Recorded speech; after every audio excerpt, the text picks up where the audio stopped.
इस video class में आप सभी का बहुत बहुत स्वागत है। इस वीडियो क्लास में हम पर्यावरण अध्ययन के कुछ महत्वपूर्ण प्रश्नों को लेकर आए हुए हैं और ये जो है सो एक तरह से एक उसका एक भाग ही है। हम चाहते हैं कि 100 अति महत्वपूर्ण प्रश्न जो पर्यावरण अध्ययन के हैं उसको मैं 5 वीडियो में आप लोगों को 20-20 प्रश्न करके आप लोगों को के बीच ले आऊं और ये जो 100 क्वेश्चन का आपके पास सेट होगा ये अति महत्वपूर्ण प्रश्न होंगे जो सीटेट जेटेट के एग्ज़ाम में हमेशा पूछे गए हैं और ये आपको जो है आपकी सफलता 100% सुनिश्चित करेंगे और आप इसमें सारे प्रश्न आराम से कर सकेंगे। यही जो है सो मेरा लक्ष्य है और इसी को ध्यान में रखते हुए हम ये जो है सो 20-20 प्रश्न का 5 सेट आपके लिए तैयार कर रहे हैं और हर जो है 20 प्रश्न जो है वो सारे जो हैं महत्वपूर्ण प्रश्न होंगे और पूछे गए प्रश्न होंगे ज़्यादातर उसमें और उसके माध्यम से जो है सो आपको पर्यावरण अध्ययन के जो मूलभूत बातें हैं जो सब्जेक्टिव नॉलेज है उसको भी हम क्लियर करेंगे प्रश्नों के माध्यम से ही, जिससे आपका जो ज्ञान है वो काफ़ी समृद्ध होगा और आप पर्यावरण अध्ययन के जो है सभी प्रश्नों को आराम से कर सकते हैं।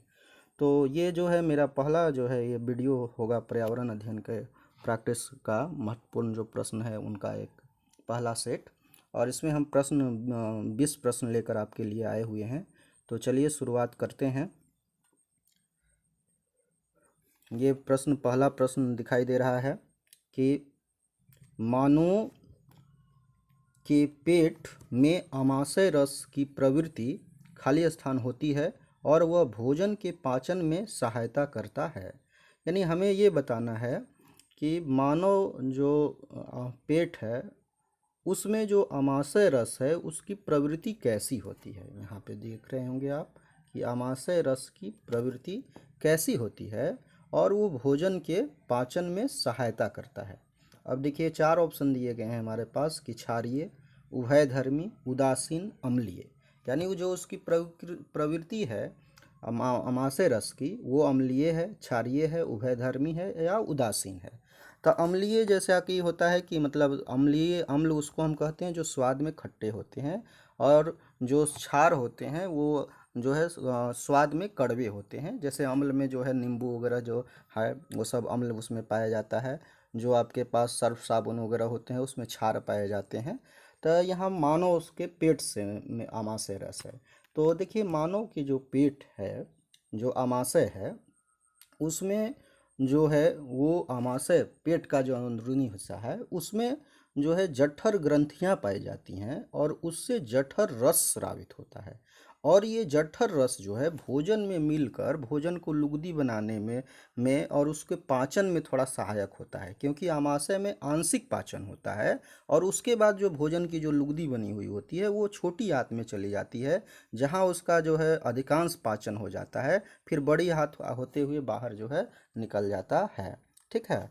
तो यहाँ पर ये हम लोगों को समझना है कि ये आमाशय जो रस है ये आमाशय में जठर ग्रंथियों से जो आमाशय जठर रस निकलते हैं उस वही है और ये इसकी जो प्रकृति होती है वो अम्लीय होती है क्योंकि उसमें हाइड्रोक्लोरिक मिला होता है और रेनिन पेप्सिन इस तरह के एंजाइम भी उसमें पाए जाते हैं जो भोजन के पाचन में और जो कीटनाशक जो चीज़ें होती हैं जो हानिकारक चीज़ें उनको जो है सो नष्ट करने में भी इनका महत्वपूर्ण योगदान होता है। तो आपको याद रखना है कि जो आमाशय रस है उसकी प्रकृति अम्लीय होती है और वह भोजन के पाचन में सहायता करता है। और अम्ल में कौन सा अम्ल पाया जाता है इसमें भाई, तो हाइड्रोक्लोरिक अम्ल पाया जाता है। ठीक है। जो है रोगाणुओं के और कीटाणुओं को से संबंधित जो चीज़ें हानिकारक चीज़ें होती हैं पेट में उसको जो है वो नष्ट करने का काम करता है। चलते हैं दूसरे प्रश्न पे। दूसरा प्रश्न है हमारे पास कि निम्नलिखित में से कौन सा राज्य जम्मू और कश्मीर के पड़ोसी राज्य हैं। ये भी प्रश्न पूछा गया है एक बार। तो देखिए अभी हम लोग जैसा कि हम लोगों को ज्ञात हो चुका है कि जम्मू और जो कश्मीर जो था वहाँ से धारा 370 भी हट चुका है। वहाँ पर जो है सो उसको बांट करके 2 हिस्सों में और उसको जो राज्य था अब उसको केंद्र शासित प्रदेश बना दिया गया है। पहले 7 केंद्र शासित प्रदेश थे, अब जम्मू कश्मीर को बांट कर 2 जो है सो आपको लद्दाख एक हो गया, एक आपका जम्मू हो गया। तो दो भागों में बांट दिया गया है और दोनों को केंद्र शासित प्रदेश कर दिया गया है। तो पहले ये राज्य था, तो उसके पड़ोसी जो राज्य हैं, देखिए इसमें 4 विकल्प दे रहे हैं कि उत्तराखंड, राजस्थान है, फिर है हिमाचल प्रदेश, उत्तराखंड, हिमाचल प्रदेश, पंजाब, हिमाचल प्रदेश और उत्तर प्रदेश।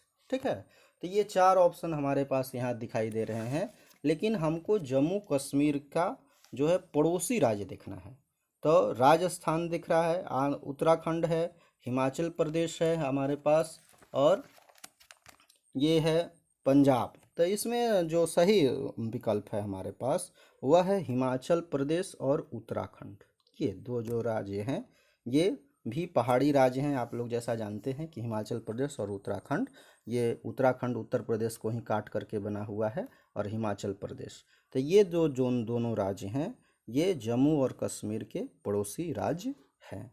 आप जो है मैप का भी स्टडी कर सकते हैं, मैप से भी 1-2 प्रश्न बनता ही बनता है, इसका आपको ध्यान थोड़ा सा रखना है। ठीक है, पड़ोसी राज्य वगैरह भी पूछ लिए जाते हैं, तो इस प्रश्न से आपको ये थोड़ा सा समझना है, और इस तरह के मैप को थोड़ा सा आपको, भारत का जो मैप है उसकी स्टडी आपको कर लेनी है। चलते हैं तीसरे प्रश्न पर कि पशुओं की त्वचा पर विविध पैटर्न या डिजाइन, ठीक है, उनकी त्वचा पर बालों के कारण होते हैं, उस जलवायु के कारण होते हैं जिसमें वे रहते हैं, उनकी शारीरिक शक्ति को इंगित करते हैं, या परावर्तित प्रकाश के कारण होते हैं। ये 4 ऑप्शन है। तो देखिए जो पशुओं की त्वचा है उस पर विविध जो पैटर्न, जो डिजाइन हमें दिखाई देते हैं, जैसे आप देखे होंगे जो भी छोटे जानवर भी जैसे हैं कुत्ते, बिल्ली, इस तरह के भी जो जानवर हैं उसमें विविध रंग हमको दिखाई देता है और विविध पैटर्न भी बने हुए दिखाई देते हैं। तो ये देखिए जो है, अगर उस पर त्वचा पर अगर बाल नहीं होगा उसका, ठीक है, और उस बाल का कोई विशेष रंग नहीं होगा, तो कोई विविध पैटर्न हमको दिखाई नहीं देगा। तो जो विविध पैटर्न हमको दिखाई देते हैं वो उनकी त्वचा पर बालों के कारण वो होता है। ठीक है, क्योंकि अगर बाल नहीं रहेंगे तो वो पैटर्न नहीं बनेंगे, क्योंकि बाल मुड़ते हैं, कोई विशेष उसमें रंग होता है, कोई विशेष जो है रूप में वो परिवर्तित होते हैं, तब जा कर के वो विविध पैटर्न या डिजाइन हमको देखने को मिलते हैं। तो इसका सही जो विकल्प है वो पहला विकल्प है कि पशुओं की त्वचा पर विविध पैटर्न या डिजाइन उनकी त्वचा पर बालों के कारण होते हैं। ठीक है, अगला देखिए इधर जो ऑप्शन था जलवायु के कारण, तो जलवायु के कारण जो है ऐसा नहीं है। जलवायु के कारण बालों की जो रूपरेखा है वो बदलती है, कहीं छोटे बाल हो सकते हैं, बड़े बाल हो सकते हैं। ठीक है, वो जलवायु पर डिपेंड करेगा, लेकिन पैटर्न जो है जलवायु पर डिपेंड नहीं करेगा, शारीरिक शक्ति को भी इंगित नहीं करता, और परावर्तित प्रकाश के कारण भी नहीं होता।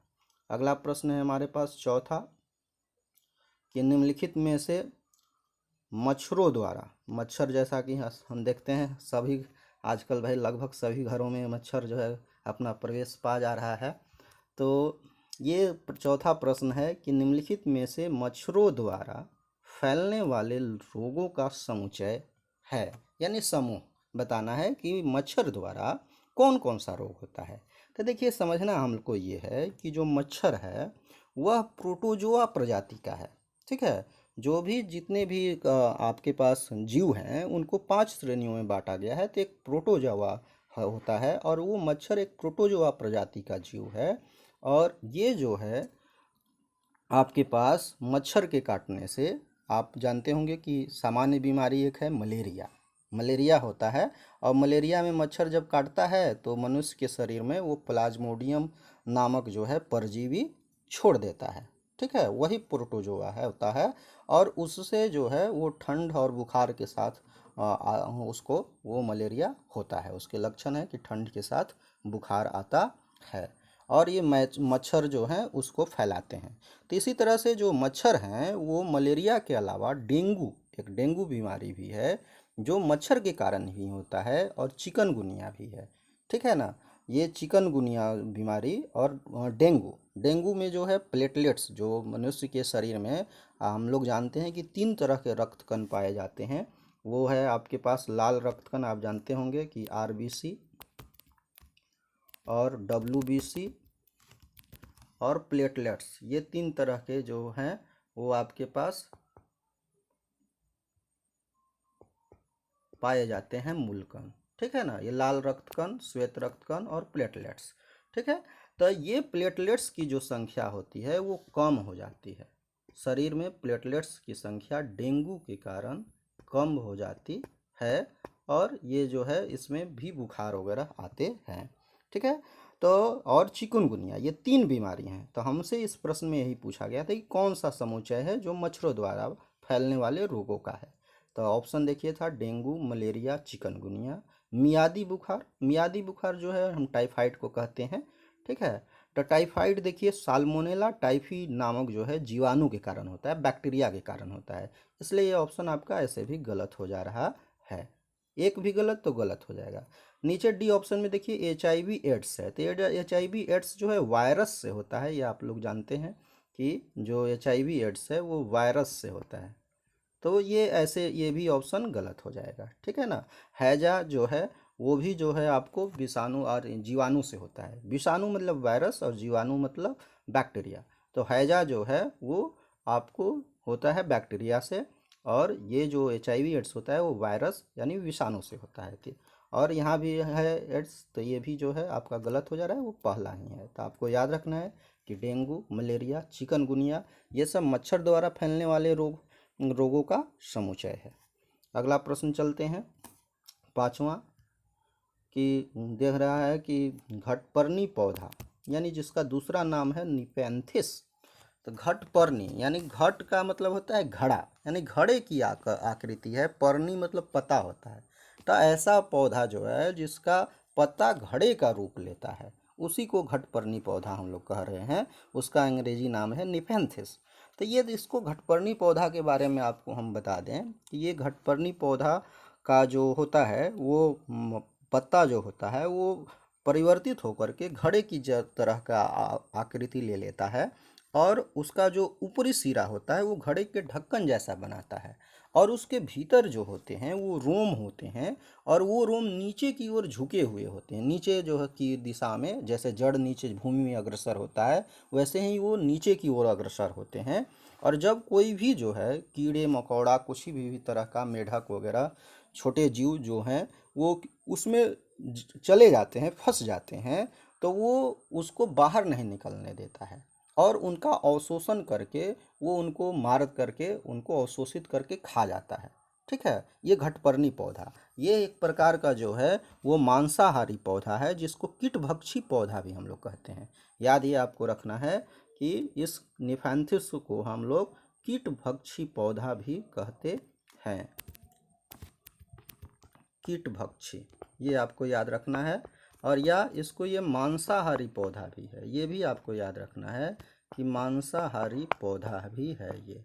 ठीक है। घड़े की तरह इसकी आकृति होती है। ये छोटी जीव जो ऐसे कीड़े मकोड़े हैं, चूहे मेढक जो है छोटे जो जीव हैं, इनको अपने अंदर फंसा करके रोमों में और उसको मार करके उसका अवशोषण करके खा जाता है। ठीक है। तो ये आपको याद रखना है। 4 विकल्प देखिए दिए थे हमारे पास कि कीड़े मकोड़ों को आकर्षित करने के लिए उच्च तारत्व की ध्वनियाँ निकालता है, तो ऐसी बात नहीं है। अगला है कि कामुंह छोटी छोटी कंटियों से ढका होता है, तो ऐसा भी नहीं है। तीसरा है भारत में नहीं पाया जाता है।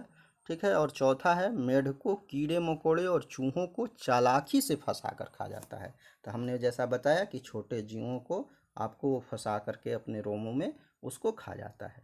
तो यही ऑप्शन सबसे बेस्ट है कि घटपर्णी पौधा या निफेंथिस मेढकों, कीड़े मकोड़ों और चूहों को चालाकी से फंसाकर खा जाता है। यह भी प्रश्न जो है सो सीटेट में पूछा हुआ प्रश्न है। ये सारे प्रश्न अधिकांश जो है सो पूछे हुए प्रश्न है, इसलिए आपको इसको विशेष ध्यान रखना है। और इसी तरह के प्रश्न थोड़े बड़े बड़े बदलाव के साथ पूछ लिए जाते हैं, इसलिए आपको विशेष रूप से इस सब प्रश्नों को तैयार कर लेना है। अगला प्रश्न चलते हैं, छठा प्रश्न। हमारे देश के लगभग सभी भागों में मिर्च मिर्च देखिए हर घरों में लाल मिर्च हो या हरा मिर्च हो उपयोग में लाया जाता है, और भोजन पकाने में मिर्च का उपयोग भोजन पकाने में किया जाता है सभी भागों में। ठीक है। और लगभग सभी घरों में। तो हमारे देश में मिर्च को लाने वाले व्यवसायी आए थे, कहाँ से आए थे भाई? ऑस्ट्रेलिया से, उज्बेकिस्तान से, दक्षिण अमेरिका से, अफगानिस्तान से। कहाँ से आए थे ये बताना है हमको। यानी मिर्च का जो है उद्गम स्थल कहाँ है, यानी वो कौन सा जगह है जहाँ से हमारे भारत देश में यह आया हुआ है। तो ठीक है, देखिए मिर्च जो है वह दक्षिण अमेरिका से आया हुआ है। कहाँ से मिर्च आया हुआ है ये आपको याद रखना है कि मिर्च जो को लाने वाले जो व्यवसायी थे वो कहाँ से आए थे, मिर्च का भारत में लाने वाले लोग कहाँ के थे, तो वो थे दक्षिण अमेरिका से। ठीक है, कुछ और भी हैं जिनको आपको याद रखना है। हमारे पास जो है कुछ और भी चीज़ें हैं, जैसे कि हमारे पास जो है अथी है, आपके पास कॉफ़ी है, भिंडी है, इस तरह की जो चीज़ें हैं ये सब अफ्रीका से आए हुए हैं, अफ्रीका से ये आए हुए हैं। ठीक है, गोभी मटर ये सब यूरोप से आए हुए हैं। इस तरह के बहुत सारे जो चीज़ हैं जिसको आपको याद रखना है, ये यूरोप से आया हुआ है। ठीक है, और भी बहुत सारे जो चीज़ हैं वो दूसरे दूसरे जगहों से हमारे यहाँ आए हुए हैं। तो आपको ये थोड़ा सा ध्यान रखना है कि उद्गम स्थल के आधार पर आपको प्रश्न अगर पूछता है तो आप वैसे प्रश्नों को तैयार कर लेंगे कि वो कहाँ से आए हुए हैं। ठीक है, तो इस तरह के जो चीज़ें हैं वो आपको ध्यान में रखना है। कुछ और भी चीज़ें हैं कि कौन सी चीज़ कहाँ से आया हुआ है, तो ये आपको ध्यान रखना है। एक और भी चीज़ आपको हम बता दे रहे हैं, सोयाबीन जो है वो चीन से आया हुआ है। सोयाबीन ये भी पूछ सकता है, आपको याद रखना है थोड़ा सा। सोयाबीन चीन से आया हुआ है। ठीक है, तो ये आपको कुछ चीज़ें हैं जिसको ध्यान में रखना है। इस तरह का चीज़ें उद्गम स्थल के बारे में भी कि कौन सा जो चीज़ है वो कहाँ से आया हुआ है, उसका उद्गम स्थल कहाँ है, ये पूछा जा सकता है। चलते हैं अगले प्रश्न पर। यह आपको समझ में आ गया होगा कि मिर्च दक्षिण अमेरिका से आया है। अगला प्रश्न है सातवां हमारे पास कि निम्नलिखित में से कौन सा पक्षी कैक्टस कैक्टस पौधे के कांटों के बीच अपना घोंसला बनाता है। ठीक है, कैक्टस जो है कटीला जो है आपका पौधा है, मरुस्थलीय पौधा इसको कह सकते हैं, रेगिस्तानी इलाकों में जो पाया जाता है। तो उन कटीले जो है पौधे जो कैक्टस हैं उनके कांटों के बीच अपना घोंसला कौन सा पक्षी बनाता है। पहला है पाकथा, दूसरा है शकरखोरा, तीसरा है बया और चौथा है कलचिड़ी। तो देखिए इसमें जो सही विकल्प है वह है फाख्ता। फाख्ता जो पक्षी है वह कैक्टस पौधों के कांटों के बीच अपना घोंसला बनाता है। ठीक है, अगला प्रश्न है, बहुत ही ये सब आराम से प्रश्न आपको ध्यान से देख लेना है और इसको एक तरह से दिमाग में बैठा लेना है, याद कर लेना है, और कहीं कुछ नहीं है। थोड़ा समझ करके याद करिएगा तो आसानी से याद हो रहेगा। अगला प्रश्न है कि यह भालू जैसा दिखता है, भालू जैसा दिखता है कह रहा है, परंतु भालू नहीं है। भालू जैसा दिखता है परंतु भालू नहीं है। यह दिन के लगभग 17 घंटे वृक्षों की शाखाओं से उल्टे लटक कर सोता है। भालू है, भालू जैसा दिखता है लेकिन भालू नहीं है। दिन के लगभग 17 घंटे वृक्षों की शाखाओं से उल्टे लटक कर सोता है।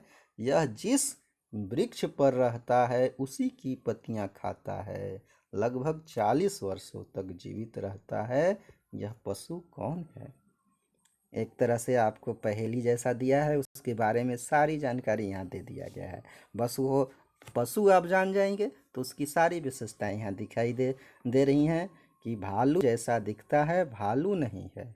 दिन में 17 घंटे सोता है लेकिन वृक्ष की शाखाओं से उल्टा लटक कर, और जिस वृक्ष पे रहता है उसी की पत्तियां खाता है। यानी इतना आलसी है कि वो केवल सोता है पूरे 24 घंटा में 17 घंटा, और जहाँ लटक के सोता है उसी पेड़ पर की पत्तियों को खाता है। और इस तरह से वो जो है सो 40 वर्ष जीता है। तो 40 वर्ष में भाई कैलकुलेट करिएगा कि कै घंटा वो भाई जिंदा रहता, मतलब वो बिना सोए रहता है, और कितने घंटे सोता है। और लगभग हम समझते हैं कि 8-10 पेड़ों पर वो जाते जाते जो है सो वो उसका जीवन समाप्त हो जाता होगा, क्योंकि भाई वो सोता ही इतना है और उसी के वृक्ष की पत्तियां ही खाता है। ठीक है, तो इस जीव का देखिए जो नाम है वह है स्लॉथ। इसको याद रखना है आपको, पहला ऑप्शन है स्लॉथ। स्लॉथ जो है जीव है वह भालू जैसा ही दिखता है, लगभग पूरे जो है 17 घंटे सोता है और उसी पेड़ की पत्तियां को खाता है जिस पे वो सोता है। ठीक है, और लगभग 40 वर्ष जीवित रहता है। अगला था देखिए भाई लंगूर, चिंपैंजी, ये सब पैंडा। तो लंगूर, चिंपैंजी ये सब जो है सो बंदर की ही प्रजाति हैं। हम लोग जानते हैं कि बंदर किसी भी तरह से भाई पेड़ में लटक जाता है, ठीक है। लेकिन ये भाई बंदर नहीं है, ये एक तरह का जीव है, स्लॉथ।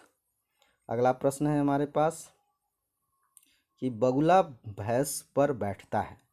हम लोग अक्सर देखते होंगे, आप लोग, भैंस जब चरता है भाई, ठीक है, या कुछ गाय वगैरह भी कभी होते हैं तो उस पर कुछ छोटे चिड़िया वगैरह बैठे हुए आप लोग देखते होंगे, ठीक है। तो ये बगुला भाई भैंस पर बैठता है, क्यों बैठता है? ऑप्शन है कि बगुला मनोरंजन के लिए भैंस पर बैठता है। क्या बगुला भैंस के साथ भाई मनोरंजन करता है, खेलता कूदता है क्या? अगला है कि भैंस बगुले को एक स्थान से दूसरे स्थान पर आने जाने में मदद करती है। वाह, बगुला को एक स्थान से दूसरे स्थान पर भाई ले जाने का काम करता है। यानी बगुला अपना जो है सवारी ढूंढा है भैंस को क्या? अगला ऑप्शन है कि बगुला भैंस को डराना चाहता है। देख लीजिए भाई, क्या बगुला जो है एक छोटा सा जीव भैंस को डराने का काम करता है? और चौथा ऑप्शन है कि बगुला तथा भैंस में सहजीवी का संबंध है। तो देखिए, सहजीवी वर्ड जो आया है उसको समझना होगा। सह मतलब साथ साथ, और जीवी मतलब जीवन, यानी साथ साथ जीवन का संबंध है क्या? यानी अपनी ज़रूरतों के लिए एक दूसरे पर आश्रित हैं क्या? सहजीवी का मतलब यही है कि सहजीवन। सहजीवन माने आपसी जो ज़रूरतें हैं वो एक दूसरे से पूरी होती हैं क्या उनकी? तो देखिए, भैंस जो है वास्तव में जो बगुला है वो भैंस पर इसलिए बैठता है कि भैंस में जो छोटे छोटे जीव हैं, जैसे देखिए मनुष्य के बालों में जैसे हो जाते हैं जू वगैरह, ढीला जिसको आप लोग कहते हैं भाई, और और भी छोटे छोटे जीव, तो उसी तरह के भैंस में कुछ छोटे छोटे जो जीव होते हैं, बगुला उन जीवों को क्या करता है, अपना भोजन बनाता है। और भोजन बनाने के लिए ही वो उस पर बैठता है, क्योंकि बगुला छोटी छोटी मछलियों को भी खाता है, ठीक है, एक तरह से मांसाहारी ही जीव है भी है। तो यह भैंस पर इसीलिए बैठता है कि उसके जो छोटे छोटे जीव हैं उनको जो है वो खा सके, अपना भोजन बना सके।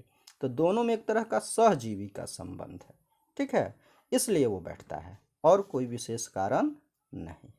तो इसका सबसे सही ऑप्शन है डी, कि बगुला तथा भैंस में सहजीवी का संबंध है, ठीक है। एक सहजीवी होता है, एक परजीवी होता है, ये सब याद रखना है आपको थोड़ा सा। अगला है 10वां प्रश्न हमारे पास कि निम्नलिखित में से जड़ का कौन सा कार्य, जड़ देखिए पौधा में जो है तना होता है जो ऊपर की ओर बढ़ता है, और जड़ होता है जो नीचे की ओर बढ़ता है, ठीक है। तो हमारे पास यहाँ प्रश्न है कि जड़ का कौन सा कार्य पौधों के लिए नहीं है। यानी जड़ कौन सा कार्य इसमें है जो दिया हुआ, जो पौधों के लिए जड़ नहीं करता है, ये मतलब है। पहला है ह्यूमरस उपलब्ध कराना। तो क्या जड़ ह्यूमरस उपलब्ध कराता है? ह्यूमरस मतलब कि जो मिट्टी वगैरह है उसमें ह्यूमरस होते हैं, उसमें खनिज लवण होते हैं, उन्हीं को आप ह्यूमरस समझिए। तो क्या खनिज लवण उपलब्ध कराता है? दूसरा है कि पौधों को सहारा देता है। तीसरा है जल तथा खनिज का अवशोषण करता है। और चौथा है भोजन संचित करता है। तो देखिए, ह्यूमरस भी उपलब्ध वो कराता है, सहारा भी देता है, क्योंकि जड़ अगर ज़मीन के नीचे नहीं जाएगा तो वो जो पौधा है वो सीधा खड़ा नहीं रह सकता है। और जल और खनिज का भी वो भूमि के नीचे से अवशोषण करता है। लेकिन भोजन का संचयन करता है क्या भाई? तो भोजन तो पौधे की पत्तियां बनाती हैं, और पौधे की पत्तियों से वो जो है सो अन्य जो पौधे की शाखाएं हैं, तना है, उन सबों में डिस्ट्रीब्यूट होता है, और उनका संग्रहण भी वहीं होता है, न कि उसके जड़ों में होता है। तो जड़ का कार्य भोजन को संचित करना नहीं है। तो हमसे यही पूछा जा रहा था कि जड़ का कौन सा कार्य पौधों के लिए नहीं है? तो वह है भोजन का संचित करना। यानी जड़ पौधों के लिए का भोजन संचयन का काम नहीं करते हैं। चलते हैं अगले प्रश्न पे। वर्ली एक पारंपरिक कला का प्रकार है। प्रश्न है कि वर्ली एक पारंपरिक कला का प्रकार है। वर्ली नामक स्थान किस राज्य में है? ठीक है, तो आपकी जानकारी के लिए बता दें कि वर्ली पारंपरिक कला ही है, और यह मुख्यतः जो है वो महाराष्ट्र राज्य में इस तरह की जो है कला का प्रचलन है, ठीक है। जैसे बिहू वगैरह असम में है, इधर आपका जो है बिहार में भी आपका है, अलग अलग चित्रकला है, ठीक है ना। तो उसी तरह से यहाँ पे वर्ली जो है वो पारंपरिक कला का जो प्रचलन है वो है महाराष्ट्र में। और यह ज़्यादातर जो है महाराष्ट्र जो है और जो गुजरात है उसके बॉर्डर पर ज़्यादातर देखने को मिलता है, ठीक है। तो यह जो वर्ली नामक स्थान है वो किस राज्य से संबंध रखता है, तो यह महाराष्ट्र से संबंध रखता है। इसका सही जो उत्तर है वह है महाराष्ट्र। आपको भी याद रखना है कि वर्ली एक पारंपरिक कला है जो महाराष्ट्र राज्य से संबंध रखता है। अगला प्रश्न है 12वां कि तमिलनाडु के निकटवर्ती या समीपवर्ती, ठीक है, राज्य कौन से हैं ये बताना है। जैसा कि अभी हमने आपसे कहा था पहले कि आपको भारत के मैप पर, मानचित्र पर थोड़ी पकड़ बनानी है, उसके मानचित्र का अध्ययन थोड़ा करना है, उस पर भी प्रश्न बनते हैं। पड़ोसी राज्यों से लेकर के कुछ और चीज़ों से भी लेकर के वो प्रश्न बन जाते हैं। तो आपको सारे जो है मैप की स्टडी करके कौन राज्य कहाँ है, उसके इर्द गिर्द कौन राज्य हैं, इसका अध्ययन आपको कर लेना है। तो तमिलनाडु के लिए देखिए, जैसे हम बता दें आपको कि जो तमिलनाडु राज्य है, अगर नीचे हिस्से को, अगर भारत के निचले हिस्से को अगर हम देखें तो तमिलनाडु राज्य देखिए यहाँ है, इसमें यहाँ पे तमिलनाडु राज्य है। और उसमें इसके बगल में जो है यहाँ पे इसी जगह ये थोड़ा बड़ा क्षेत्र है, और इसी जगह जो इस तरह का जो क्षेत्र है यहाँ, यह आपका केरल है। इसके जब ऊपर जाएंगे तो ऊपर एक हिस्सा है, एक हिस्सा इधर है। तो इस वाले हिस्से में जो है यहाँ आपको आंध्र प्रदेश है, आंध्र प्रदेश है। और इधर जो है ये कर्नाटक है, कर्नाटक है।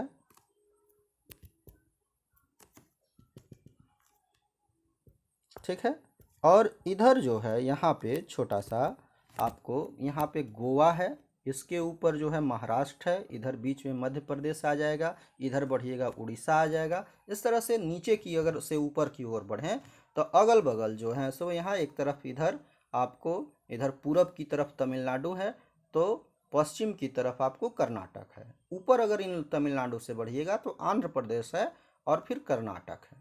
उसके ऊपर अगर बढ़िएगा तो उधर जो है सो आंध्र प्रदेश से वो काट करके भाई एक तेलंगाना बना है, उसके जस्ट बगल में उधर आपको मिल जाएगा, आपको उड़ीसा मिल जाएगा, उधर छत्तीसगढ़ झारखंड, इस तरह से बढ़ेंगे, इधर बढ़ेंगे तो महाराष्ट्र है, यहाँ पे छोटा सा गोवा है। ठीक है। तो इस प्रश्न में हमको यही कह रहा था कि तमिलनाडु के निकटवर्ती या समीपवर्ती राज्य कौन है। तो जैसा कि इसमें हमने देखा कि ये तमिलनाडु में के जस्ट बगल में इधर केरल है, ऊपर जो है आंध्र प्रदेश है और कर्नाटक है। ठीक है। इधर बगल में इधर जो है आपका है गोवा, और उसके ऊपर बढ़िएगा तो उधर मध्य प्रदेश आ जाएगा, महाराष्ट्र आ जाएगा, इस तरह से और चीज़ें बढ़ेंगी। तो ऑप्शन यहाँ पे है कि केरल है, गुजरात है। तो गुजरात का भाई तो हमने नाम ही नहीं लिया है, वो काफ़ी ऊपर है, इसलिए गलत हो जाएगा। यहाँ पे आंध्र प्रदेश, गोवा, कर्नाटक। ठीक है। तो आंध्र प्रदेश और कर्नाटक आ रहा है भाई, गोवा जो है थोड़ा हट करके आ रहा है। तीसरा ऑप्शन गोवा, कर्नाटक, केरल, इसमें भी वही है, कर्नाटक और केरल आ रहा है। ठीक है। और गोवा आ रहा है, वो गोवा हमने देखा कि भाई साइड में है थोड़ा। और क्या भाई अब देखने ना है कि क्या केरल, कर्नाटक और आंध्र प्रदेश तीनों हैं, तो हैं, केरल, कर्नाटक और आंध्र प्रदेश तीनों हैं। तो यही सबसे बेस्ट ऑप्शन है। ठीक है। अगर ये तीनों नहीं रहते तब हम जो है सो दूसरा और तीसरा विकल्प पर विचार करते। ठीक है। तो चूंकि केरल, कर्नाटक और आंध्र प्रदेश तीनों हैं, इसलिए सबसे बेस्ट यही है। अगला प्रश्न है हमारे पास कि निम्नलिखित में से किसकी सुनने की शक्ति इतनी तीक्ष्ण होती है कि, तीक्ष्ण मतलब तेज होती है कि वह वायु से पत्ता के हिलने, यानी हवा के द्वारा पत्ता हिल रहा है, और घास पर किसी जानवर के चलने की ध्वनि में अंतर कर सकता है। ठीक है। यानी यह प्रश्न हमसे ये जानना चाह रहा है कि वो कौन सा जीव है। 4 विकल्प दिए गए हैं, गिद्ध, रेशम का कीड़ा, कुत्ता, बाघ। यानी इसमें से कौन सा वो जीव है जो हवा से पत्ता हिलने की जो आवाज़ है, जो ध्वनि है उसमें, और नीचे घास पर कोई जीव जब चल रहा है तब उसका जो ध्वनि उत्पन्न होगा, उन दोनों के बीच वो अंतर कर सकता है। इतनी उसकी जो है सो सुनने की शक्ति उसकी तीक्ष्ण है, तेज है, कि वो मालूम कर सकता है कि कि कोई पत्ता जो हिल रहा है, जो ध्वनि आ रही है, वो हवा से के कारण उत्पन्न हुई है कि किसी जानवर के चलने के कारण उत्पन्न हुई है। तो इतनी जो तीक्ष्ण शक्ति है वह जानवर है बाघ। ठीक है, बाघ जो है उसका जो नेत्र है, शक्ति भी जो है, देखने की भी शक्ति तीव्र होती है। वो जो है सो आप जानते ही हैं, खूंखार जानवर भी है। उसके जो है सामने की तरफ हम लोग देखते हैं कि वो रोम निकले रहते हैं, मुछ की तरफ बड़े बड़े बाल, तो वो सब उसको मदद करते हैं, उसके जो है ध्वनि में अंतर करने के लिए उसमें मदद करते हैं, उसमें सुनने की भी शक्ति तीक्ष्ण होती है। ठीक है, तो इसका सही विकल्प है बाघ। अगला प्रश्न है हमारे पास कि पृथ्वी गोल है। हम लोग जानते हैं कि पृथ्वी पूर्णतः गोल नहीं है भाई, लगभग गोल है। ठीक है, और वास्तव में पृथ्वी पर ऊपर नीचे कुछ नहीं होता, केवल सापेक्ष होता है। ऊपर नीचे कहने का मतलब ये नहीं है कि हम ऊपर हैं और अगला नीचे है, ऐसा कुछ नहीं है, बल्कि पृथ्वी गोल है, वो घूमते रहता है। हम लोग जानते हैं कि पृथ्वी सूर्य के चारों ओर चक्कर लगाते रहता है। ठीक है ना, तो पृथ्वी जो है उसमें हाँ ऊपर और नीचे कोई विशेष नहीं होता है, बल्कि सापेक्ष होता है कि कौन सा स्थान किसके सापेक्ष है, पूरब में है, पश्चिम में है, दक्षिण में है, उत्तर में है, नीचे है, ऊपर है। ऐसी बात हम कुछ कर सकते हैं, लेकिन वो सापेक्ष है, ऊपर नीचे कुछ होता नहीं है, दिशा का केवल बात होता है। ठीक है ना, यानी ऐसा नहीं है कि ज़मीन के ऊपर और ज़मीन के नीचे, ऐसी कोई बातें नहीं होती, बल्कि सापेक्ष होता है। तो हम जो हैं वो अगर ग्लोब पर देखें, क्योंकि ग्लोब पृथ्वी की एक जो है वो आकृति मानी जाती है, उसको हम लोग मॉडल के रूप में देखते हैं, तो उस पर अगर मान लीजिए भारत, अगर मानचित्र जो भारत का है अगर ऊपर है, तो उसके जस्ट नीचे ग्लोब पर कौन सा देश आएगा। इस प्रश्न को ऐसे हमको देखना है कि हम भारत के भाई लोग जो हैं वो खाली स्थान लोगों के सापेक्ष उल्टे हो सकते हैं, यानी ऊपर नीचे नहीं होता, केवल सापेक्ष होता है। तो हम भारत के लोग किसके सापेक्ष उल्टे हो सकते हैं, इसको आपको ऐसे देखना है कि भारत अगर ऊपर है तो ग्लोब पर नीचे कौन सा देश आएगा, तो वह देश है अर्जेंटीना। ठीक है, इसका सही उत्तर है अर्जेंटीना। लीबिया, अल्जीरिया, अलास्का, ये सब जो है सो सब देश ही हैं। तो ये अर्जेंटीना जो देश है वो हमारे देश के सापेक्ष हम उसको मान सकते हैं कि वो उल्टा है, यानी मानचित्र आप अगर आप स्टडी करके देखेंगे तो वो आपको नीचे दिखाई देगा, दोनों एक दूसरे के विपरीत दिशाओं में आपको दिखाई देंगे। अगला प्रश्न है हमारे पास कि मच्छरों के प्रजनन, मच्छर से के बारे में भी भाई एक प्रश्न और आया था कि वो आपको उससे मलेरिया होता है, चिकनगुनिया होता है, डेंगू होता है, वह प्लाज्मोडियम नामक जो है परजीवी को मनुष्य के शरीर में छोड़ देता है और वह प्रोटोजोआ प्रजाति का है, ये बात हुई थी। तो मच्छरों को बढ़ने से भाई हमें रोकना होगा, उनके प्रजनन यानी उनकी जो जनसंख्या है उनको रोकना होगा हमें। तो उसकी रोकथाम के लिए ठहरे पानी पर हम तेल डालते हैं, मिट्टी की यानी केरोसिन तेल वगैरह आप सुने होंगे कि हम लोग डालते हैं, तो उसकी सलाह भी दी जाती है। तो ऐसा क्यों है, तो देखिए जो होता है कि है वास्तव में क्या कि जब हम केरोसिन तेल या किसी भी प्रकार का तेल जब जल में डालते हैं, ठीक है, जल वो ठहरा हुआ हो, किसी भी प्रकार का जल हो, तो जल में देखिए पृष्ठ तनाव होता है और उसका घनत्व जो होता है वो घट जाता है। पृष्ठ तनाव मतलब कि एक जल जो है वो एक झिल्ली की तरह व्यवहार करता है, उसका जो ऊपरी परत है, इसलिए जब छोटी चीज़ें उस पर जाती हैं तो वो उस पर तैरती हुई या ऊपरी सतह पर नज़र हमको आती हैं। लेकिन अगर पृष्ठ तनाव उसका कम हो जाएगा तो कोई चीज़ उसमें डूब जाता है, समझ रहे हैं, और उसका पृष्ठ तनाव भी तेल डालने से कम हो जाता है। तो जैसे ही मच्छर उस पर बैठता है तो वो उसमें डूब जाता है और डूबकर मर जाता है। ठीक है, वास्तविक कारण यही है। तो ऑप्शन देख लेते हैं क्या है। ऑप्शन दे रहा है हमारे पास कि मच्छरों को तेल द्वारा विकर्षित किया जाता है यानी भगाया जाता है, तो ऐसा बात नहीं है, हमने आपको बताया। मच्छर तेल द्वारा मर जाते हैं, तो ये बात सही है कि मच्छर तेल द्वारा मरते हैं, लेकिन वो डूबते हैं यानी उसकी परतों में फंस जाते हैं और डूब कर मरते हैं वो। तीसरा ऑप्शन है मच्छर तेल की परत में फंस जाते हैं। और चौथा है तेल ऑक्सीजन की आपूर्ति को काट देता है जिससे मच्छरों का प्रजनन थम जाता है। ठीक है, तो इसमें जो सही सबसे ऑप्शन है वो हमको जो है सीधा है लग रहा है, और यही सब सही भी है कि मच्छर तेल की परत में वो क्या हो जाते हैं, फंस जाते हैं, क्योंकि उनका पृष्ठ तनाव और उनका घनत्व कम हो जाता है जिससे वो परत में फंसकर डूब जाता है, डूबकर मर जाता है। तो सबसे सही ऑप्शन सी है कि तेल के परत में फंस जाते हैं। ठीक है, फंस के बाद वो भाई मर जाते हैं, ये बात आएगी, लेकिन उसके बाद, इसलिए बी से अच्छा जो है वो सी ऑप्शन है। अगला विकल्प पे चलते हैं। 16 के निम्नलिखित में से कौन सा कीट मधुमक्खियों की भांति कॉलोनी या बस्ती में एक साथ नहीं रहता है? यानी कॉलोनी या बस्ती में वो समूह बनाकर नहीं रहता है। तो मधुमक्खी देखिए छत्ता बना करके रहता है, हम लोग जानते हैं, जैसे शहद हमको प्राप्त होता है। और शहद के लिए भी आपको जानना है, बहुत सारे जो है शहद, कुछ छोटे जीव हैं, हाथी, इन सब के बारे में भी आपको जानना है। इनसे भी प्रश्नों को हम लेकर के और आएंगे आगे वीडियोज में। तो देखिए जो मधुमक्खी का उत्पादन भी यही अक्टूबर नवंबर में, सितंबर अक्टूबर में बहुत सारा किया भी जाता है, क्योंकि इसमें फूल वगैरह जो होते हैं उससे ज़्यादातर शहद बनाए जाते हैं। तो ये जो है इसमें हम लोगों को देखना है कि वह कौन सा इसमें है जो कॉलोनी या बस्ती में नहीं रहता है। तो कौन कौन रहता है उसको हम लोग देख लेते हैं। तो देखिए चींटी है, चींटी भी देखते हैं कि समूह में रहता है। दीमक, दीमक जिसको हम लोग कहते हैं कि वो छोटा वाइट वाइट जो जीव रहता है, जो माटी में आप लोग देखते होंगे कि वो दीमक लगा देता है किसी भी चीज़ में और उसको वो खा जाता है, तो वो दीमक भी समूह में ही रहता है।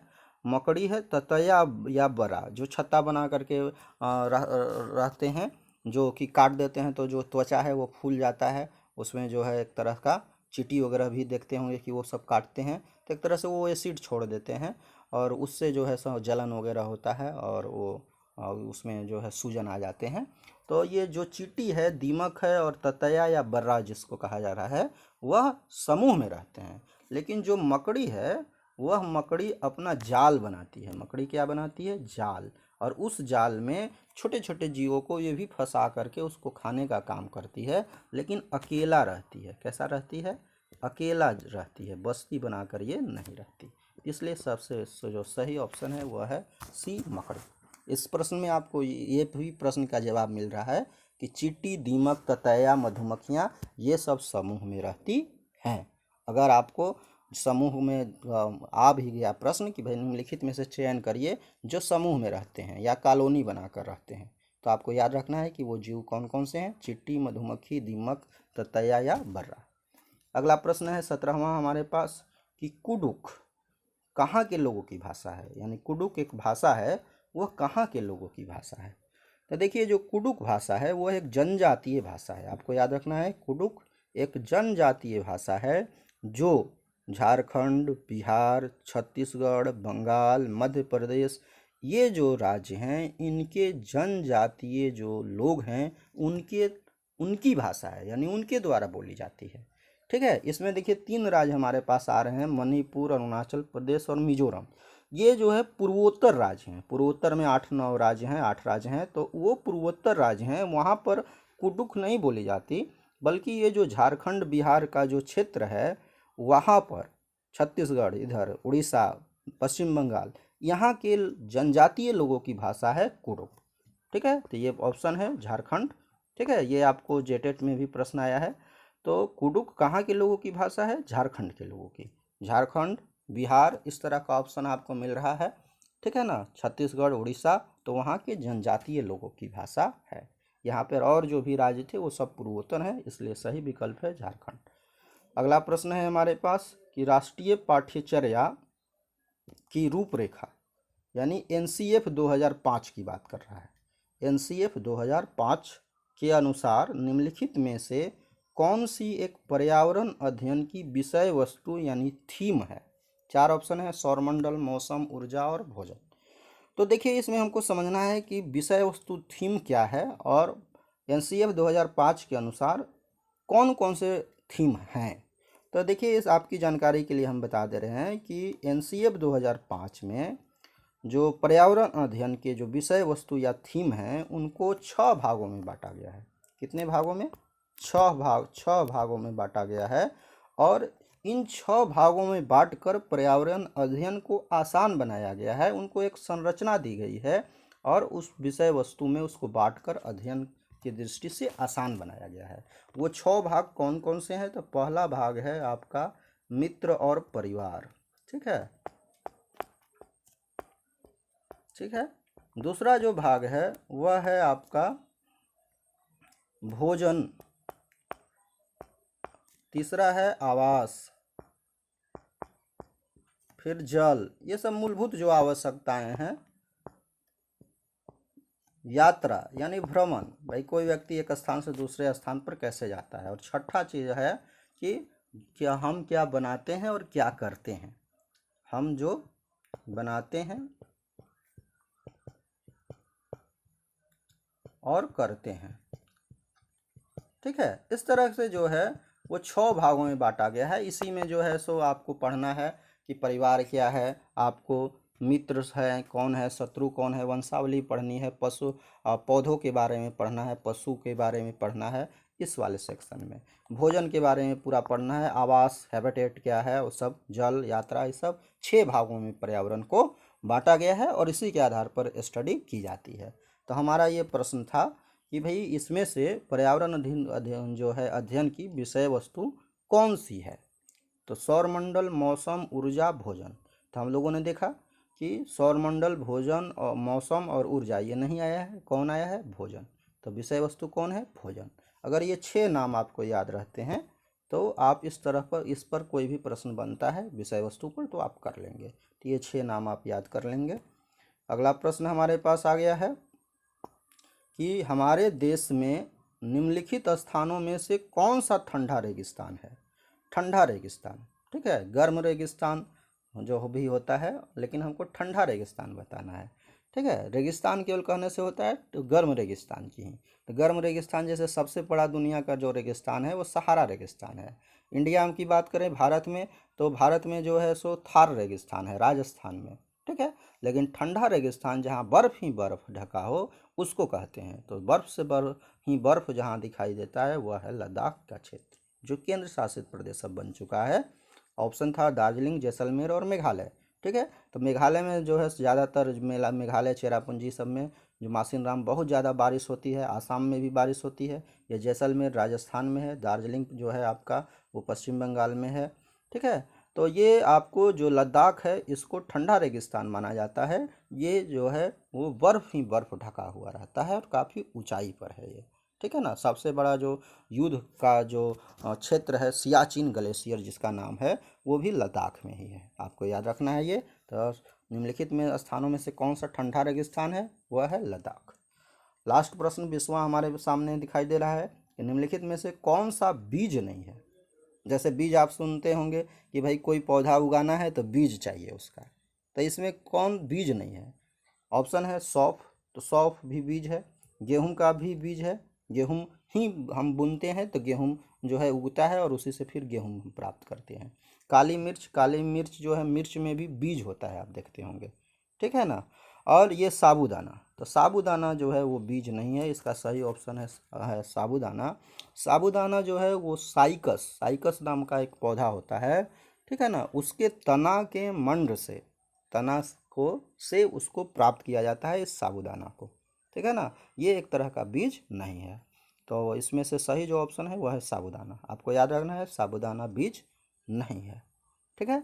तो इस तरह से हम देख रहे हैं कि 20 प्रश्नों का ये सेट हमारा तैयार हो रहा है और बहुत ही महत्वपूर्ण प्रश्न है ये। हाँ, आपको सीटेट जेटेट में इस तरह के प्रश्न पूछे गए हैं और पूछे जाने की भी संभावना प्रबल है।